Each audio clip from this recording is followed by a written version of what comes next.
I grew up with cookbooks and I'm still sort of kind of more than a little obsessed with them. I'm constantly amazed by the sheer amount of cookbooks that are published each year, the range and variety, but also the quality.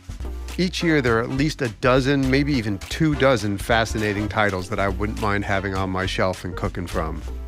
2025 is no different, with new books from beloved authors such as Dory Greenspan, Roy Choi, Samin Nosrat, and Katie Parla, to ones who are new to me, such as Hawa Hassan, Scott Clark, Rachel Simmons, and Polina Chesnikova. So I'm stoked to be joined this week by Matt Rodbard, editor-in-chief of the cooking magazine Taste, as well as the host and lead interviewer on the This Is Taste podcast, which should be a must-listen for you.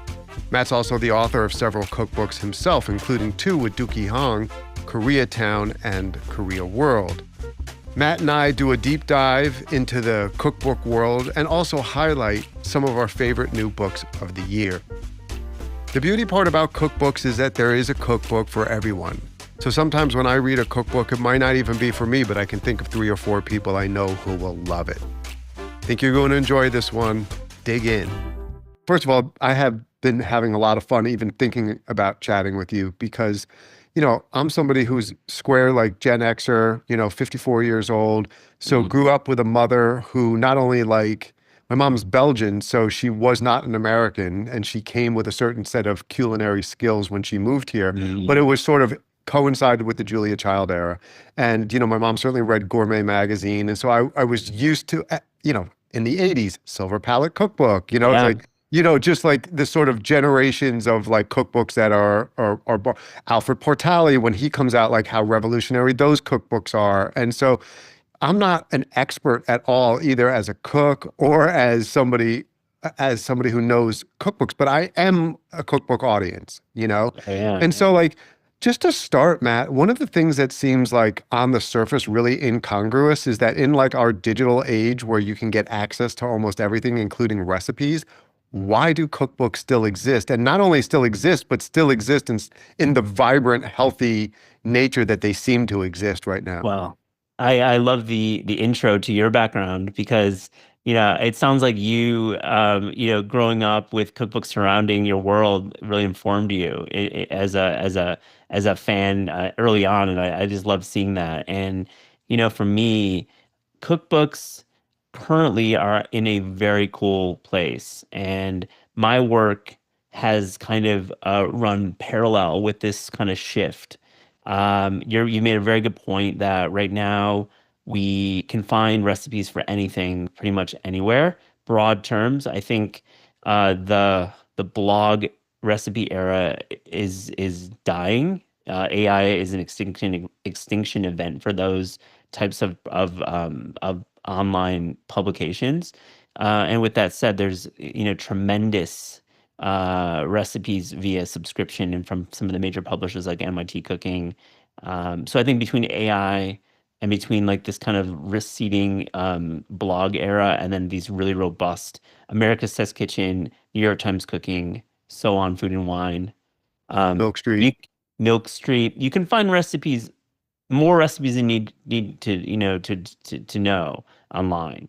That said, the cookbook industry is booming. Absolutely, you're right. I work at a major publisher. I work at Penguin Random House, specifically in the Crown division, which is home of Clarkson Potter and Ten Speed Press, and I've been working there for 9 years.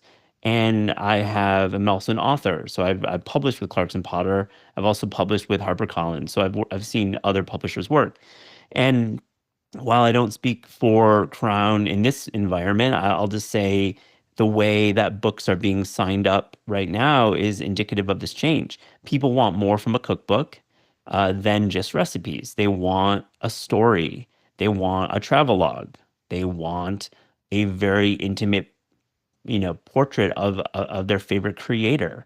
They want us to hear about the vibes outside of the vertical video.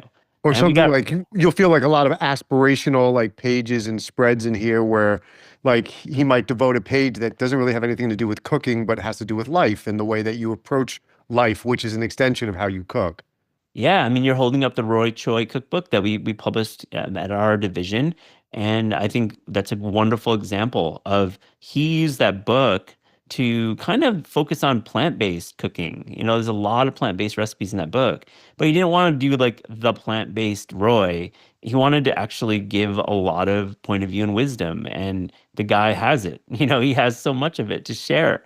And I love that book. I think he did a terrific job. And like I think travelogue is something that I in my publishing at Korea World was our recent book. We really wanted this book to be documentary. Documentary cookbooks are real, and I think you forward me a beautiful stack of books, and many of them use this. So Yeah. And it's so interesting too because, a cookbook can be a different, all cookbooks are not the same. Cookbook is going to bring you into their world. It's going to bring you into the world of the cook's ideology. It's going to bring you into their restaurant. It's going to bring you to a culture that you might not have known. So it can serve travelogue, memoir. There's, and personality. I remember that book last year that came out, Le Sud, hmm which was great. And but the photographs of like a presentation of a dish would often have the author's arm in it, and so sometimes in some books you see the author being part of it, like as being a very forward thing. Sometimes hmm it's a little receded. Do you get it? So when I look at cookbooks, I always think of it as such a wide open genre because every cookbook serves a different purpose. Even for people who love cookbooks, you want to get an America's Test Kitchen yeah. like cookbook. It's just going to really help you know the science of something, know how to do something, even if you don't have a flair for it. Whereas other cookbooks you might look at just for ideas. Other ones you want to be like, I want to be immersed in that culture. I want, like, for instance, I don't particularly know anything about Cambodian cuisine Yeah. itself. So, like, a book like this, I'm like, oh, yes, I'm like so enthused and excited because for me, it's going to be an introduction to an entire culture. And I love Knight's book. Knight Young's book, My Cambodia, is a great example of how she, went to Cambodia several times for the research of that book. But it also talks about her family's journey from Cambodia and being, raised in a refugee camp and then moving to California and like really hitting so many marks. I love that books. I love the package. I love the way it's been built. I love the photography and the design of that book in particular is really, really cool. Like I love that they brought in a fresh design, and that's the kind of book that I think of it in many ways as you're learning about the culture. You're also just getting ideas for cooking, so you might not actually use every ingredient in the recipe, which is crazy to think about, but you're getting like inspiration for flavors that work together, and like a way a salad can be built using some of the Kamai impulses of her family. So it doesn't mean you're going to have to follow every recipe to the T, but more of a mood board in some ways. Yeah, and it's funny because there's a kind of like a weird thing that happens when you really are into cookbooks. It's going to help you to be a better cook. And the hmm better cook you are, the less you need a cookbook, in a Yeah. certain way. But the reason that people who cook a lot, like, because I don't know, I might have a tired like onion and a couple of things in my pantry, and like, so what do I do with this? But Yeah. like all of a sudden I might be introduced to another cuisine where I'm like, oh, you know what? There's a little something with lemongrass that I'm just going to throw in here now, or whatever Yeah. that would like make your fried hmm rice or some sort of like even like leftover dish all of a sudden inspired with different energy than you would normally have. I mean, I think like one zoom out approach I look at this conversation is we to cook you really need some skills. Like you're not gonna pick up a book without having any kitchen background and be able to cook an elaborate meal. It's not, there's no growth hacks to cooking. Yeah. Like you really gotta like do the work. You gotta make a ton of mistakes along the way and kind of figure out your style. So I think there's a little bit of a fallacy when people dip in from outside of like the food world, food publishing world. They think this book is going to be the only book you need. Yeah. And it's kind of like these are life skills too. Like I think that's the thing about cooking that we forget that once you learn to cook like two or three dishes, you're gonna have those forever. So like putting in that time to understand like two or three dishes is not just something like to have a project and put on Instagram. It's an actual life skill. So I think with these books, they're not necessarily always being like, okay, we need to start with the boiling of the water or start with the seasoning of the protein. Yeah. Some of them are like kind of assuming you have a little bit of that background, so we can go a little bit quicker to more intermediate ideas. Yeah, absolutely. And Matt, like, okay, so for instance, I like cookbooks, right? So, but how many cookbooks am I going to buy a year, right? Probably only a couple. And I might even look at Hopefully some. not. For my industry, I hope you buy like more. Wow. I mean, like, but like, is that true? Is that like for people who like are into cookbooks? Is it like a subset of the people who buy cookbooks who buy many a year because they're just like the total groupies and junkies for that genre? Or like, is it like, hey, Christmas is coming up. I have that my uncle who loves barbecue, or like I'm going to get him the steakhouse book because it's like like a great meat eaters kind of book. Yeah, Or like if I'm like, hey, I'm really into ice cream, like yeah, these both are like but- really reputable brands. Like yeah. they both look like really interesting books, but on a certain sense, how do I discern which one of these books is? Oh, well, many questions here, many questions. I think the Yeah, one thing is like all of the above. Like, yeah, book buying behavior can be that giftable moment, around May for like Mother's Day, Father's Day, etc., graduation, and then you move into the holidays. I think the price point is incredible. And I'll just say this quickly. For depending on where you're buying it, for between $17 and $35, you're gonna get this collection of 75 to 150 recipes. You're going to get a story, and it's all going to be bound. It's going to be without digital requirements.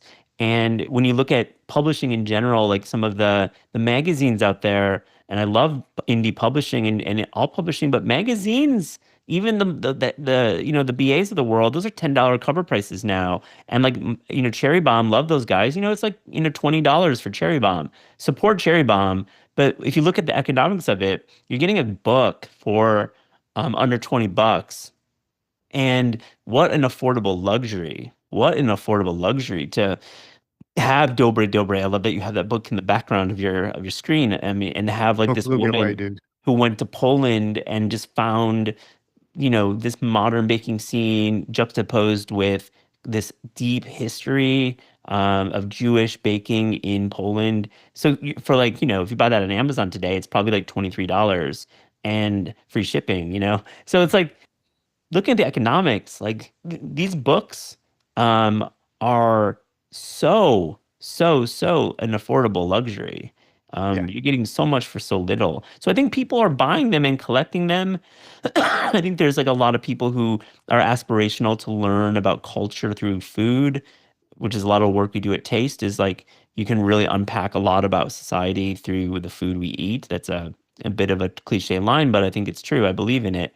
So I think like we really like to publish books where people can go somewhere and learn about like a place or a culture, and we see the behavior time and again. People want to buy like three or four of these books at a time, stack them up, and Yeah. have them there at their nightstand, not in their kitchen.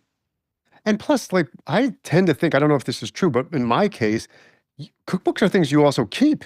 I mean, and then Yeah. they become, they have splatters on it, they have Oh notes yeah. on it. There's your history. It's like even my mom has several editions of Joy of Cooking, and or my siblings and I will inherit those. We're not going to get rid of those because No. there might be some, notation or something in it. So as the physicality of the objects means something. So when I look at cookbooks now, particularly compared to like the Julia and the Marcella era, in which illustrations were very minimal, and so Yeah. the books were recommended to you because of the strength of the recipe writing.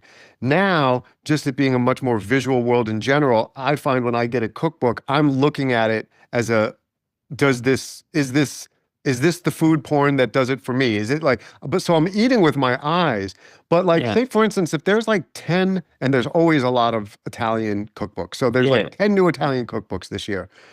If I'm like a somewhat educated buyer of cookbooks, how can I develop my kind of Cook's Illustrated empirical radar of being able to take like a quick look at like three books and say, okay, I might like really respond visually to this, but that might not necessarily correlate with the best recipes. And how can you like as a buyer sort of like Mm, do a quick check? Like, are there specific recipes where you're like, let's see how mm. they do their roast chicken, let's say how they do their ragu or something like that, so you can kind of benchmark like, do I think this is going to live up to how good it looks? It's a great question. Really smart. I think one thing I like to look at when I'm thinking about cooking from a book, when I'm reviewing a book, is brevity. So I think that not all books require brevity, and I'm gonna maybe exclude the baking category because I think the best baking books um tend to recipes tend to run long because of a lot of technique clarification. But when we're talking about savory stovetop cooking, braising in the oven, like some of the dinner, so to speak. I like to gut check on a book if the recipe writing looks tight. And I think a real benchmark I have is Alison Roman's books. And Alison Roman is a genius at writing extremely short recipes that get to the point and get you to the end of get you to dinner. And I think that takes a lot of skill. I think minimal recipe writing is very difficult. So that's the first thing I look at is brevity. I also look at the way the book is organized. I think when you're in a bookstore and you're thinking about buying a book and you or buying a gift, for someone else, see if the TOC speaks to you. Are they being straightforward? If it's a book about dinner, so to speak, there's millions of books called dinner. Is it organized in a way that speaks to you? Is it done by time? Is it done by protein? Is it done by courses? And I think you can be invited into a book very quickly if like the TOC is done in a creative way that isn't like I don't know if I need like 30 appetizer recipes. Like to me, that's a little bit of the traditional way of doing a book is like starting with an appetizer section and having 30 recipes or starting what bugs me, I'm just gonna be honest, is when books start out with like 10 recipes for stocks.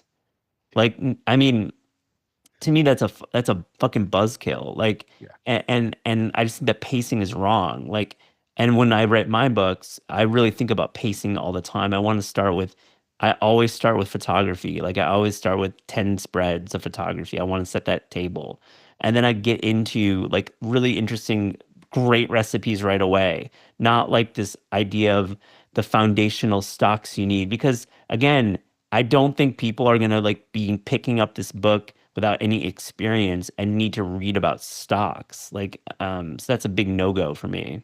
Yeah. Or even if you had them, you would put them in a glossary in the end or something I like like them that. at But, the end. I you like know, them at the end. Yeah. Whereas yeah, like, and those are the best books, put them at the end. They don't start with like, here are your mother's stocks.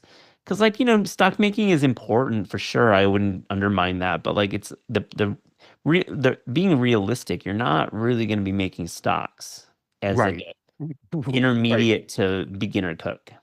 The other thing, Matt, I've been curious about just in terms of like social media influencers who are now getting book deals.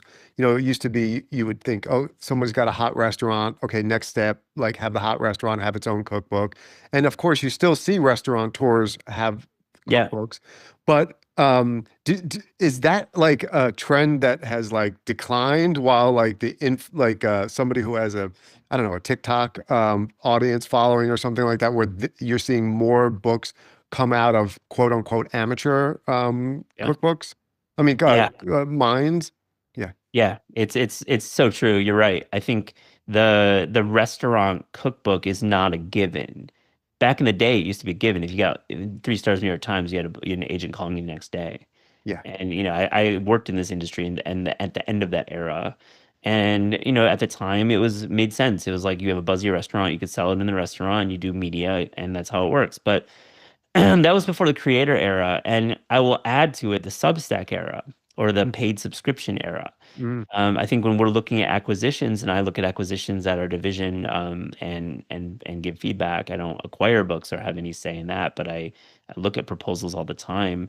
I think when looking at influencers or people with a big social following, I think there's a lot of deep work that goes into it now today. It's like, okay, they may have a big platform, but is there engagement?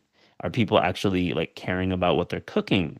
And more so, we look at, if somebody has a paid subscription base, and are people already giving the money? Are you already in that habit of giving your favorite Substack or where it may be 10 bucks a month or whatever, or 30 bucks a year, whatever it may be? Um, Chances are they're likely going to take that leap and buy that cookbook because they've already given you money.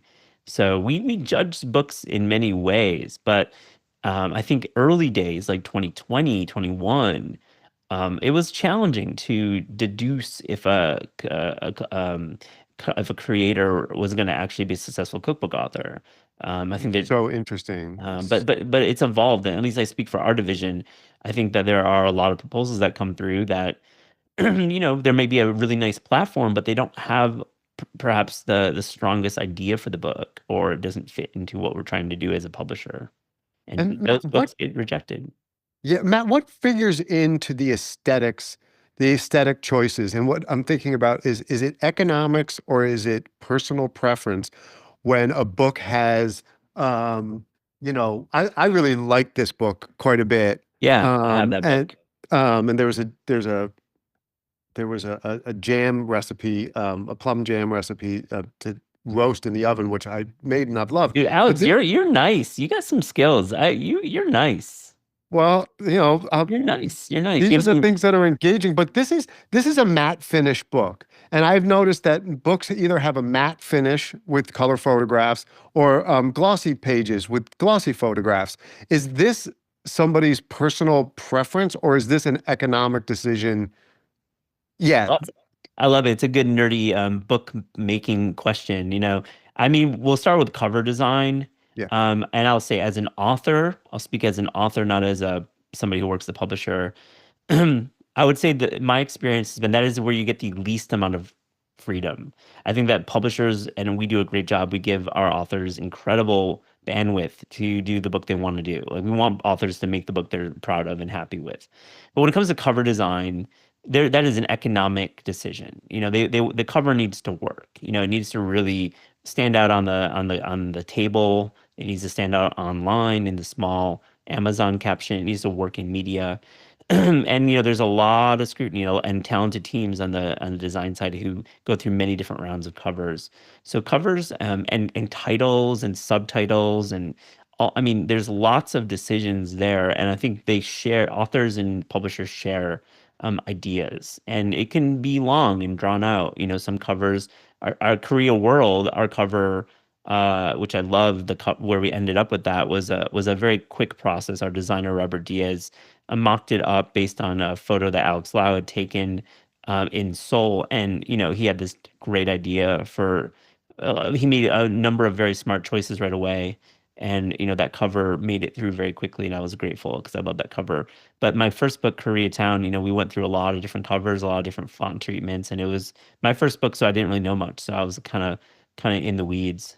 So that's cover. I mean, we can talk about interior as well. On the paper stock question, I mean, there are economic decisions that go into that. I think like one thing is like if you have like a natural, like paper that has more of a natural feel to it, where photography will not necessarily be as crisp. So I think Mhm. like semi-gloss is where photography pops the most. Yeah. And but it has like a feel that's a little bit shinier. That's like a broad term. But then you have other paper stocks that are more tactile, feel more homemade, and I think like the colors bleed slightly more, and you just have a little bit of a little out of focus, at times. I think of like books like back in the era of the Pock Pock book, that Yeah. era, um, that those were all like natural, but like you have it. Oh, nice.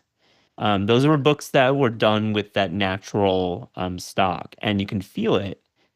It Yeah. feels very natural. Yeah. Well, these two I thought were kind of interesting in just even just on the cover, the different sort of grainy quality of this material as opposed to the front.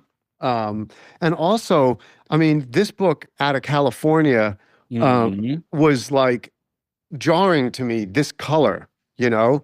Yeah. And the entire book is sort of dominated by that choice. And at first I was like, You're not a fan of whoa. that, but you're not a fan of that design. No, I kind of was like, at first I was like, this is not for me, but this is cool. I Yeah. was like, this is really bold. Like, I really am curious about it. And then I actually kind of warmed up to it as I like, and Yeah. this is again, this is a particularly lifestyle-y kind of book where there's lots of photography just about living in California and, what this guy's whole sort of ethic is. And so, but Yeah. the choices from a design point of view, I was like, wow, there's a lot going on here, Well, that book is a great example of a restaurant book. So that's what a restaurant book looks like in 2025, because that book is written by Scott. I can't remember his last name. He's a chef and has Yeah. a restaurant. Scott Clark, yeah. Scott Clark, and he wanted to write a book that was about the Central Coast of California and wanted to, pay tribute to it, but also offer a lot of recipes that he does in his restaurant. So he decided wisely that it wasn't just a book about Scott Clark's restaurant, but about the region and his tribute to it. And I think you're talking about when you're talking about the covers, there's also like cover effects. And that's like those are definitely an economic decision. So the more effects you have, the more expensive the production is. So like spot gloss is a big one. You can do debossing. That's another thing that happens a lot on covers. There's different materials as well on the covers, as you pointed out, and that all is an economic decision for sure that the publishers make. Totally. I mean, and another cookbook that came out that struck me, I don't know if this is like sort of a throwback, but like this is another restaurant cookbook, the The King King Cookbook. Cookbook. Yeah. And like that's a cookbook for people. It's a rigorous cookbook. They're Yeah. like they do things very particular ways, and they're like, this is not sort of like just get an idea from this recipe. The pleasure of this book would be like, no, no, no, we're really gonna like do what they say. And Yeah. I love that sort of diversity of like, even again, I'm somebody who would probably like more than one cookbook a year, but the idea of like there is really a cookbook for everybody. Oh, I mean, we that's what we try to do. We want to have a diversity of publishing. We don't want to just have like creators or just have books about Asian cuisines. I think it's like the blend of the season, the mix of title is very important to the publishers. So when they're acquiring 2, 3, 4 years out, as they are, Mhm. they have to think about title mix, so to speak. So they want to make sure that they're not doing all the same for one audience. And that's the big challenge of the editorial team of a publisher is making sure their season lines up with like a nice mix. Also, just like thinking baking books, barbecue books, plant-based books, quick dinner books, soup books. Like you thinking about the mix there too. Healthy protein, whatever it Yeah, is. protein is huge now. We're acquiring a lot of protein-centric books because of GLP-1 drugs and just in general, these tastes are changing. And that's why I love working in this world because I get to do taste, which is like publishing weekly and having very short timelines, so to speak. But we still are all like myself and the editors at 10 Speed and Potter, they still have to be very aware of trend and what's happening in the culture. So yeah, I mean, I love thinking about what's it like in the next 2 years. Like, Yeah. what's the market going to bear? It's not easy, This industry is challenging to each season come out with a mix of books that really represent what's happening in the era 2 years in advance. You have to predict it. Yeah, so like on that note, like so something like okay, chili crisp, huge. It's like like salsa now. It's a Yeah, condiment that's not exotic at all. So this year I've noticed pretty much like a majority of the books will have one chili crisp recipe yeah, somehow, right? yeah. So like when does like, and I don't know if there's any end in sight, and I like chili crisp, so it's not like a critical Yeah. thing, but it's Mhm. like how much longer is that going to be a fad? And like and do the cookbooks find out like late because they have to plan so far ahead in advance, or are you sort of like, you know what, screw it, man, it's been 2 years, we've been doing everything chili crisp, we're done, like Um, you know Well, I'll just say that I do not believe chili crisp is a fad. So it's definitely not. wow. I think, I mean, I don't think of that as, I think that we are as a culture are like opening our eyes to incredible products from around the world. that are now part of the table. Like chili crisp is now part of the table. It's not a matter of it being up and down. Yeah. Like it's not like gluten free, which is a general term. That may be a fad, but like chili crisp, salsa matcha, za'atar, think of the East Asian larder, like using kombu, sesame oil, soy sauce of different varieties. That's not a fad. It just means that people in the book buying population and in the consumption of media are now buying those products and they're sitting atop their kitchens and they're cooking with them.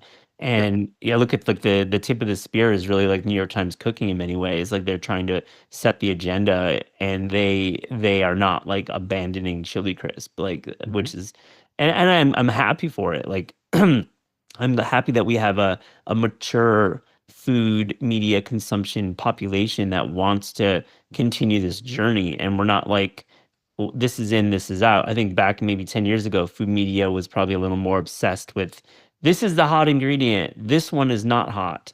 And I So think even that's, that idea, like even in the 90s, going back a little further, like I remember when arugula and like sun-dried tomatoes were like a new yeah. thing, and it was like it was the thing, and then it became like, no, we're not serving sun-dried tomatoes anymore, you know? Well, I think we overdid it with that, and that's a Yeah. really interesting time period. And I think that was a time when instead of it being Asian products or products from the Middle East, at that time those Mediterranean products were just starting to come to America, and like we were just starting to get a sense of balsamic vinegar and sun-dried tomatoes and San Marzano tomatoes, and places like Dean and DeLuca were bringing them into America, and then places like Savour and Gourmet were writing about it as these new products in the 1993. And we're continuing this cycle. So we're now in this era where chili crisp is being written about like the sun-dried tomato, like balsamic. And now, I mean, yes, the restaurant scene leaned heavily into sun-dried tomatoes and like then it went away. Like we published a great story. Priya Krishna wrote it for Taste, I think in 2017 or 18, about the sun-dried tomato and about kind of the polarization of it. I love that story so much. And I mean, but the Sunday tomato is like on every Whole Foods cold salad Right. bar and will Yeah. never leave. So Yeah. Yeah. it's not like out. It's just maybe not as buzzy. But I also like the idea of like not even looking at things like for me from the outside of food culture who just happens to like food to think, oh, is this a trend? And you're like, no, no, this is the globalization of Yeah, our palate and our idea of it. And so you're yeah, like, no, just thinking about it in a different way. And I mean, to me, one of the things that I love about a cookbook is one that I'm like, eh, like, okay, so I'm not a huge baker. I do yeah. bake. My grandfather was from Poland, so I did Oh, have some same. sort of intrinsic, like, cultural interest in this book. Yeah, I start reading this book, I get like halfway through it, and I'm like, not only do I want to cook pretty much every recipe that I've read, but I have thought of 7 or 8 people that I want to get this book for. And that's definitely like a cookbook. Um, Something that I never will know until I open it up. There might be one that looks like perfectly suited for me, and I'm like, meh. And then but my favorite ones are ones that I'm like, even if I don't respond to it so much, I'm like, yep, my mom's getting this one, my aunt's getting this one, my best friend's getting this one. And I love it. I think Laurel did an amazing job with that book. she did. And like you said, there was, she's writing, there's recipes for bialys in there, there's recipe for bagels, Yeah, and that she has actually bits of cultural history in all of the roundups, but to your point, also pretty succinct. You know what I mean? Like, yeah. and so it feels like very easy to engage with in that book. Yeah, I mean, Laurel, the writer, lives in Berlin and runs a bakery and a bagel shop there. She's done that for a decade, and Laurel's brilliant, like absolutely brilliant. And she clearly, when she wrote this book, Dobre Dobre, she wanted to go into Poland, driving around and researching the Jewish diaspora and how a lot of baking in Poland was informed by the Jewish diaspora, which of course, was decimated during the Holocaust. So there's a lot of that in the book, like finding these recipes and kind of bringing them to life. And I think she did a brilliant job of also talking about modern Polish baking as well as this history. And I think it's a book that I will be gifting myself. So I mean, we're let's get Laurel some sales. I'm it's not one of our books, so I'm not selling my own book, but Yeah. I think that's a brilliant book and a great gift. It's so true. And, thinking about like the 90s as being such a different era, I mean, I think of like, I think it was 1995 when Molly O'Neill's New York cookbook came out. And one of the things that was so, I was even talking to a friend this morning about that book, and she was like, yeah, it's the stories that I remember as much as the recipes or the stories that led Yeah, into a recipe. And at that point in the mid 90s, you don't have something like the internet to just widely share those things. And so, like, the value of it being in a book, I mean, even just the organizational principle of something like this, yeah. which is a brilliant book that features cuisines from like a handful of war-torn countries, is like a really interesting journalistic assignment. Hawa Hassan is the author of that book, and major credit to her for taking on these extremely ambitious projects. Her previous book, in BB's Kitchen, was also equally as ambitious, and I think those are the types of books that speak to me because it brings in this sense of journalistic integrity and real editorial voice, where maybe some books are just about the recipes and the development of the recipes. This book tells incredible stories of foods of conflict, and talk about a book that must have been difficult to write, with so much conflict in our world. And I just respect the hell out of that book and her journalistic work. Absolutely. Absolutely. Well, Matt, this has been awesome. One just last parting question. Hmm. You I'll talk go about all day, man. Let's do it.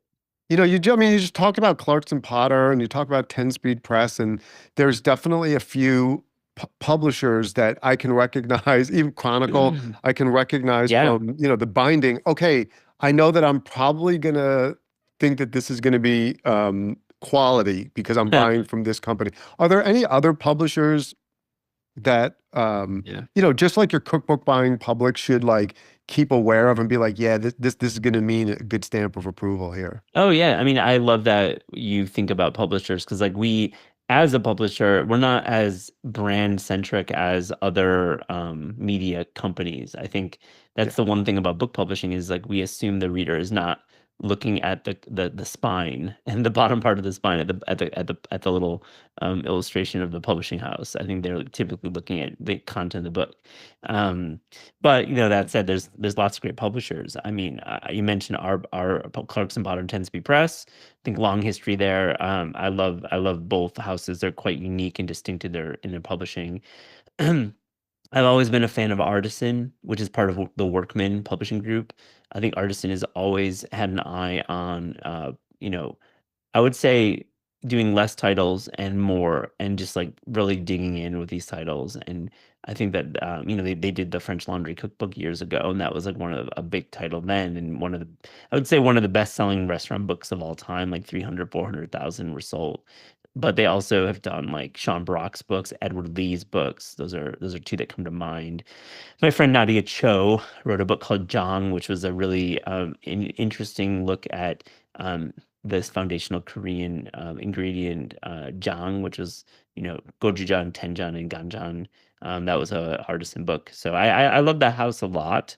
I mean, I think Knopf does incredible cookbooks. They do less, but they are similarly positioned with premium and quality, and they do a very nice job here. And they're a Penguin Random House company as well. I mean, those are a few that come to mind. I mean, I think that the cool thing about cookbooks is there's always, every house is going to have something interesting every year. I know it's a little bland of a statement, but I think it's true. There's not like an off year for a publisher. I think they typically are very skilled at having at least one very interesting title every year. And it's a really great time to be working cookbooks and just engaging with this audience of people who are at different levels of their food discovery. I think with the younger generation, Gen Z and millennials, we're just, you're just starting your journey with food. Many people maybe haven't cooked that much at home, but I think you can say the younger generation, millennials and Gen Z, obsessed with restaurants, are obsessed with food culture, some of the biggest shows on television are food competition shows, and some of the biggest celebrities are food celebrities. So I think that you have a lot of that going for you with this very strong interest in restaurant culture and food culture. You throw in the creators with viral video and like thinking about how those are kind of entering into the younger generation's mindset. And you've got a lot of people who are interested in picking up the next move from some of these people, like the cookbook, like the official cookbook of the Buzzy restaurant or the creator. Um, Totally. yeah. Totally. I mean, I remember a couple of years ago seeing the Molly, one of, maybe it was her, Molly Baz's second book. And I didn't know from her. And I like looked her up and saw some of her videos. And her book just looked really chaotic to me when I was looking at it. And I showed it to my 17-year-old niece who's really into food. And she was like, yeah, everything about this makes sense. Everything about this makes sense.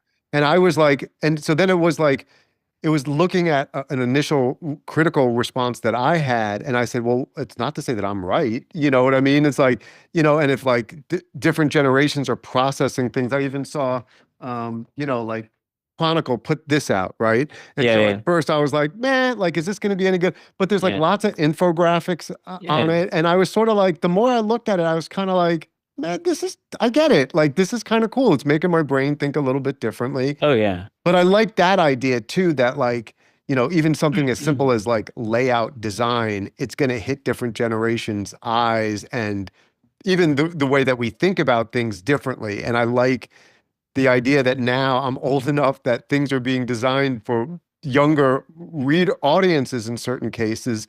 And it doesn't make me feel alienated. It makes me feel like, oh, there's a different way to look at this. That's cool.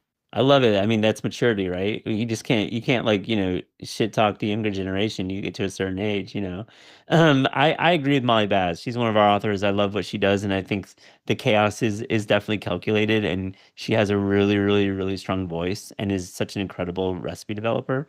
So I think I'm glad your niece was able to decode some of the Mollyisms for you because I think Well, that it might was be cool better. because it was like I was looking at it with my niece and like somebody else who was older than me. And the person who was older than me and I were like, we don't get this. And so for her to like sort of sit down and sort of like, no, no. And she showed us like exactly why it made sense to her. And we were both like, oh, that's cool. Mhm. Like you're making us think in a different way, which is again a really cool thing because you're talking about food and like how one approaches it organizationally and like I mean, you don't always sleep want to on be her. expanding with that, right? Yeah, don't sleep on her recipe development, man. She's a silent killer when it comes to just really interesting, genius kind of flavor combinations and process. I think she's a restaurant cook, worked at restaurants and has this like deep connection to recipe development and just like thinking about food in that basic level. I think some may assume that she comes from that creator background of Yeah. non-professional, but Molly is from a professional background and point of view. And those are the ones I like the most. Allison is similar from our list, is she comes from a professional background, but maybe the window dressing is more casual. But when you look at the actual ideas there, and she's cooking with rondos and like working big quantities of the stuff and has worked those shifts and understands that the chemistry required for writing a great recipe. And also just like the idea of like Samin Nosrat's new book. Like I just know I live Mhm. in a small media bubble and in my media bubble, she definitely blew up, after her first book. And so when this new one was coming out, she was profiled in the New Yorker and the New York Times Magazine. And so I Mhm. thought part of me was like, oh, I'm ready to kind of not like this person because she's being overexposed. Yeah. And then I got her new book and I'm like, oh my God, like if I didn't know who this person was, this would definitely be one of my favorite books of the year. Just the way that it makes me think about things. Like, I Yeah. really, and so I was like, I don't know if you go to Costco in the middle of the country, like what her popularity is compared to my little niche media bubble, Right. but like she's somebody who seems to like have had a great deal of success and continue to do really interesting original things. I mean, she blew up from Netflix, to be honest. I mean, Yeah. she had a Netflix show in Yeah. 2020 that followed her debut book. She was the first guest on our podcast. She was the number one first guest. We did a small event at Books Are Magic in Brooklyn. And I remember at the time, Samin has 50 people in this room, and they're friends of hers mostly. And to see her growth and trajectory and so merited and deserved, I think this book is an evolution of that first book, Salt, Fat, Acid, Heat.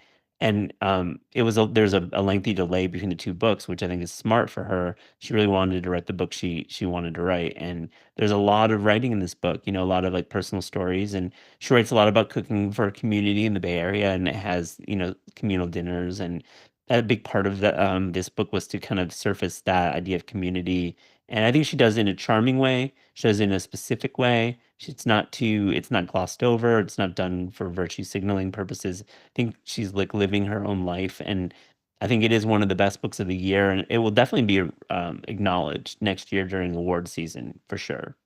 Big time. And again, to your point, yeah, the recipes and the way she's making me think about food and certain Yeah. ingredients, really cool, got me really thinking. Hmm. But voice, voice, Yeah. voice, voice.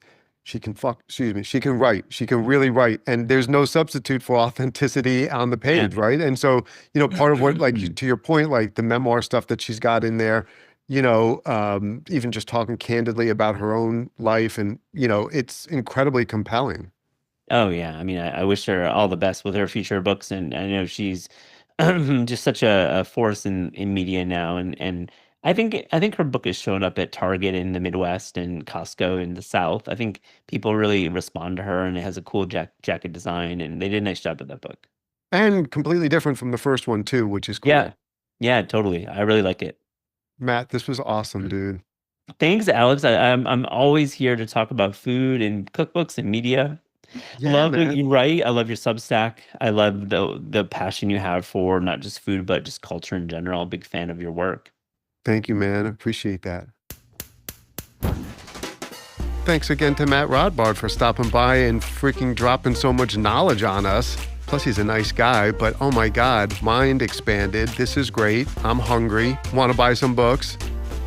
Keep up with Matt at the This Is Taste podcast, which again should be part of your regular rotation. It's really great. Keeps you super informed and aware of not only the world of cookbooks, just the world of food in general. I also want to thank once again the man in the blue bathrobe for providing such nice musical accompaniment, and John Partham for making it sound so wonderful, as Larry Welk would say. It's your boy AB. It's been swell. I think I'm going to go have a sandwich. Maybe a pickle.